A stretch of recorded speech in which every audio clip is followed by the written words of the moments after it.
पाकिस्तान के 29 खिलाड़ियों को मलेशियन एयरपोर्ट से एंट्री नहीं मिली और उनको वापस डिपोर्ट पाकिस्तान कर दिया गया है।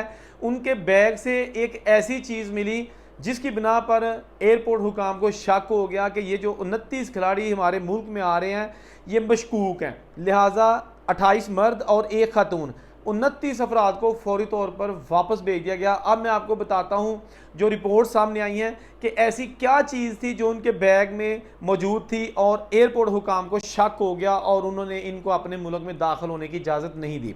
ये 5 सितंबर का वाक़या है।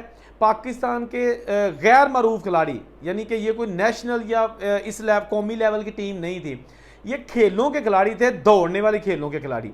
ये कुछ छोटे से कस्बे से इनका ताल्लुक था। वहाँ से ये 29 लोग, 28 मर्द एक खातून, ये जनाब जाते हैं लंकावी एयरपोर्ट मलेशिया। वहाँ जाके उतरते हैं तो इन्होंने पैंट शर्ट तो ऑफकोर्स पहनी होती है, लेकिन जब ये 29 लोग वहाँ जाते हैं तो इमिग्रेशन हुकाम इनसे पूछते हैं कि जी आप किस लिए ये सारे लोग आए हो। मतलब कोई भी जो इमिग्रेशन ऑफिसर है ना वो आपको पूछ सकता है बाहर के मुल्कों में।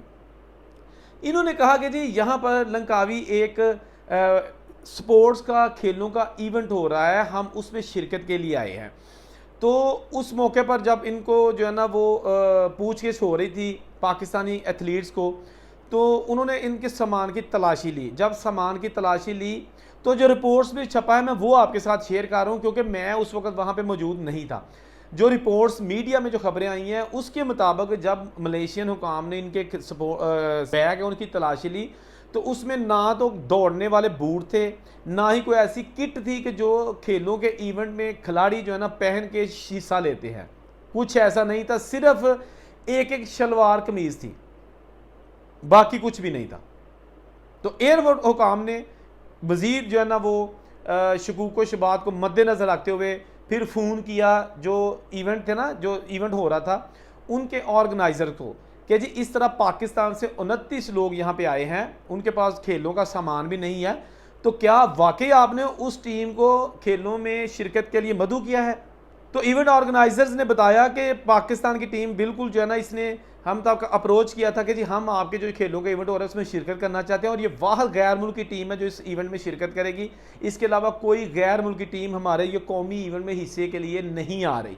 तो उसके बाद फिर मज़ीद इन्वेस्टिगेशन जब की तो बहुत सारी छोटी छोटी चीज़ें थी वो सामने आई, लेकिन उसी वक्त जो मलेशियन एयरपोर्ट पर इमिग्रेशन हुकाम थे उन्होंने फैसला कर लिया था कि इनको हमने जाने नहीं देना, क्योंकि ये तो मतलब किसी ख़ास मकसद के लिए आए हैं। ये लफ्ज़ यूज़ हुआ है कि इनका कोई ख़ास एजेंडा लग रहा है, क्योंकि उन्होंने एक रात सिर्फ वहाँ पे रहना था लंकावी में, और वो भी एक बजट यानी सस्ता सा होटल करवाया था, और अगले दिन ही सुबह सुबह इन्होंने दुबई के लिए निकल जाना था।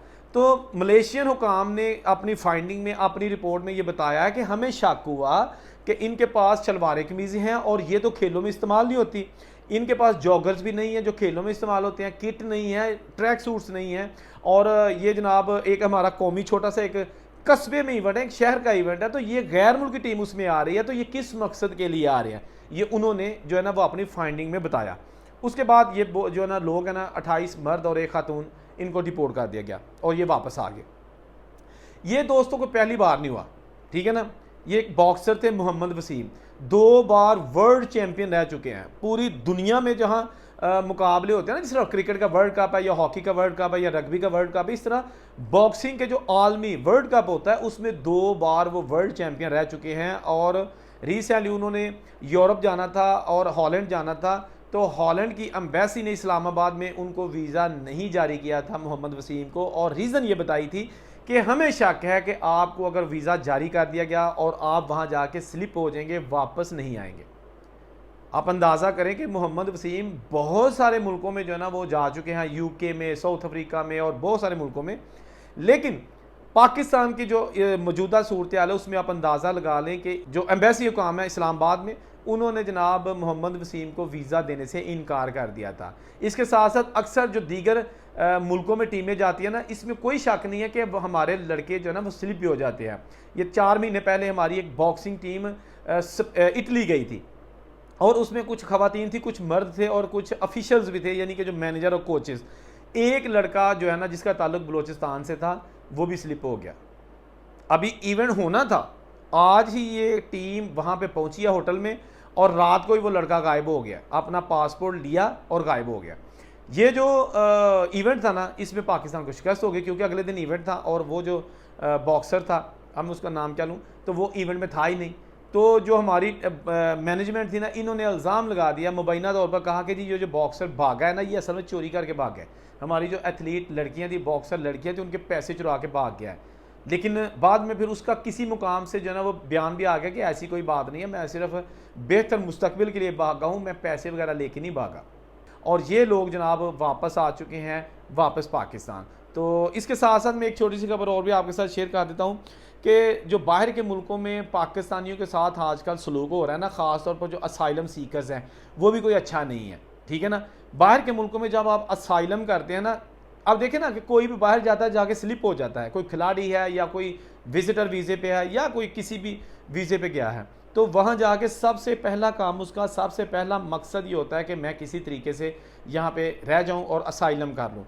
आजकल असाइलम की भी बड़ी सख्तियाँ हो चुकी हैं, क्योंकि अगर कोई इटली में असाइलम करता है तो इटली की हुकूमत ने कहा जी हम अल्बानिया में इनको भेज देंगे, जो कि एक नॉन यूरोपियन कंट्री, और वहाँ पर ये रहेंगे जब तक इनके केस का फैसला नहीं होता। जर्मनी प्लान कर रहा है कि जो हमारे मुल्क में आएगा गैर कानूनी तौर पर और असाइलम करेगा, उसको रवांडा भेजने की तैयारियां की जा रही हैं। इससे पहले यूके ने भी रवांडा भेजने की तैयारियां की थी, ऋषि सुनक जो उनके साबिक प्राइम मिनिस्टर है उनकी हुकूमत में, लेकिन अब नई हुकूमत यूके की आ चुकी है तो उन्होंने ये प्लान कैंसिल कर दिया। तो जो इसके अलावा जो इंग्लिश चैनल यानी कि जो फ्रांस से यूके किश्तियों के जरिए जाते हैं, उनके खिलाफ भी घेरा तंग किया जा रहा है। और पिछले दिनों पुलिस ने बहुत सारे लोगों के खिलाफ क्रैकडाउन भी किया था, एजेंट्स और जो लोग जाने के ख्वाहिशमंद थे उनके खिलाफ। रिसेंटली जो है ना बहुत सारी अमवात हुई हैं इंग्लिश चैनल जो क्रॉस करके यूके में लोग जाते हैं। तो इसके साथ साथ पिछले दिनों कुछ एयर होस्टेस थी जो टोरंटो एयर फ्लाइट के साथ गई थी, पीआईए की फ़्लाइट टोरंटो भी जाती है कनाडा, तो वो एयर होस्टेस जो है ना एक फ़्लाइट की भी उधर रह गई, बाद में कुछ हफ्तों बाद या कुछ महीनों बाद दूसरी फ़्लाइट गई, फिर वही कोई एक एयर होस्टेस जो वहाँ गायब हो गई। तो इससे भी बड़ी पाकिस्तान की बदनामी होती है। अब पाकिस्तान इंटरनेशनल एयरपोर्ट ऑलरेडी जो है ना वो यूरोपियन यूनियन ने उसको ब्लॉक किया हुआ है, वो नहीं जा रही फ़्लाइट्स यूरोप में। तो अब जो है ना पीआईए इसकी पूरी कोशिश है कि इसको यूरोप की फ़्लाइट्स के लिए बहाल किया जाए, लेकिन ये सारी गुफ्तगू करने का मकसद ये है कि पाकिस्तानी जो गैर कानूनी तौर पर वहाँ जाते हैं या स्लिप हो जाते हैं, उनकी वजह से बहुत सारा इमेज जो है ना ख़राब हो चुका है। और बाहर के जो मुल्क हैं उनकी हुकूमतें हैं वो हर बात को झूठ समझती हैं। अगर पाकिस्तानी वहाँ जाके साइलम करते हैं तो उनको 100% पता होता है कि ये बंदा झूठ बोल रहा है और झूठी स्टोरी बना रहा है, इसीलिए दस्ती उनका जो केस वो कैंसिल कर दिया जाता है, मनसूख कर दिया जाता है। बहुत कम ऐसे केसेस हैं जिनके एविडेंस बहुत मजबूत होते हैं और वाकई में भी वो सच्चे भी हों वाक़यात, वहाँ जाके असाइलम अप्रूव हो जाता है। अदरवाइज़ पाकिस्तानियों के पूरी दुनिया में असाइलम रिजेक्ट हो रहे हैं। इटली, जर्मनी, फ्रांस, पुर्तगाल एक ऐसा मुल्क था जिसने असाइलम की बजाय लोगों को कहा था कि आप हमारे मुल्क में आके इमिग्रेशन के लिए डायरेक्ट अप्लाई कर दो, हम आपको पेपर्स दे देंगे, टीआरसी कार्ड दे देंगे, टीआरसी टेम्परेरी रेजिडेंस कार्ड। तो अब जो ना वो इतना ज़्यादा रश हो गया था पुर्तगाल ने कि पुर्तगाल ने भी वो जो अपनी इमिग्रेशन का प्रोसेस था ना उसको बंद कर दिया है। खैर अल्लाह ताला सब के हाल पे रहम करे, किसी पे कोई तनकीद करना मकसद नहीं है, आपको न्यूज़ देना उसके बाद फिर उस पर तज्ज़ियाती रिपोर्ट पेश करना ये एज अ जर्नलिस्ट मेरा हक़ है। और किसी की ज़ात पर कीचड़ नहीं कभी उछाला गया, कभी कोशिश किया कि किसी के नाम भी ना बताए जाए। अभी जैसा कि इनके मैंने नाम नहीं बताया, ये कहाँ से थे वो भी नहीं बताया, लेकिन ये गारंटेड ख़बर है जो कि मीडिया में इस वक्त छाई हुई है। जहाँ रहे खुश रहे, औरंगज़ेब को इजाज़त दीजिए, अल्लाह हाफ़िज़।